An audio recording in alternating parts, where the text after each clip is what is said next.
ఎక్కువ మసాలాలు లేకుండా మైల్డ్గా పాతకాలం పద్ధతిలో మటన్ బీరకాయ వండేద్దాం. వేసేవి 4-5 పదార్థాలు అయినా సరే ఓల్డ్ డిష్లో చాలా టేస్టీగా ఉండేవండి. ఇది కుక్ చేయడంలో మా వదిన స్పెషలిస్ట్. మీలో ఎంతమందికి ఈ కర్రీ గుర్తుందో కామెంట్ చేయండి. Welcome back to my channel. It's your Mary Raj. ముందుగా కుక్కర్లో శుభ్రం చేసుకుని 1/2 కేజీ మటన్ వేసుకొని పెద్దగా కట్ చేసిన ఒక ఉల్లిపాయ, 1/2 స్పూన్ అల్లం వెల్లుల్లి paste, pinch of salt, 1/2 spoon పసుపు, ముక్క మునిగేంత వరకు వాటర్ పోసుకొని కుక్కర్లో 3-4 విజిల్స్ వేయించుకుందాం. ఇప్పుడు సీక్రెట్ మసాలా. డ్రై రోస్ట్ కోసం ఎండు కొబ్బరి, ఒక అనాస పువ్వు, చిన్న దాల్చిన చెక్క, 2 యాలకులు, 5 లవంగాలు, 1 స్పూను గసగసాలు, ధనియాలు, జీలకర్ర వేయించి మిక్సీ చేసి పక్కన పెట్టుకుందాం.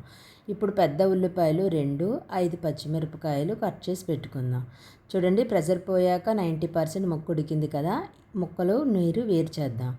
ఇప్పుడు ఒక కళాయిలోని 3 టేబుల్ స్పూన్ల ఆయిల్ వేద్దాం. నాన్ వెజ్కి ఆయిల్ ఎక్కువ ఉంటేనే బాగుంటుందండి, లేకపోతే నీచు వాసన వస్తుంది.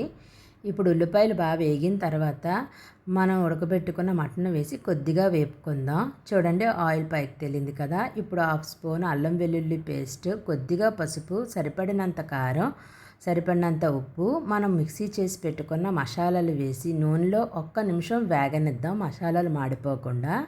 ఇప్పుడు మనం కట్ చేసి పెట్టుకున్న 300 గ్రాములు నేతి బీరకాయలు వేసుకుందాం. పక్కకు తీసి పెట్టుకున్న మటన్ వాటర్ ఉంది కదా, అది కూడా వేసి మొత్తం కలిసే విధంగా కలుపుకొని మూత పెట్టుకొని మీడియం ఫ్లేమ్లో కూర దగ్గర పడేంత వరకు ఉడకనిద్దాం. చూడండి, కూర దగ్గర పడింది కదా. ఇప్పుడు కొత్తిమీర వేసుకొని స్టవ్ ఆఫ్ చేసుకోవడమే. మీరు ట్రై చేసి ఎలా ఉన్నదని కామెంట్ చేయండి.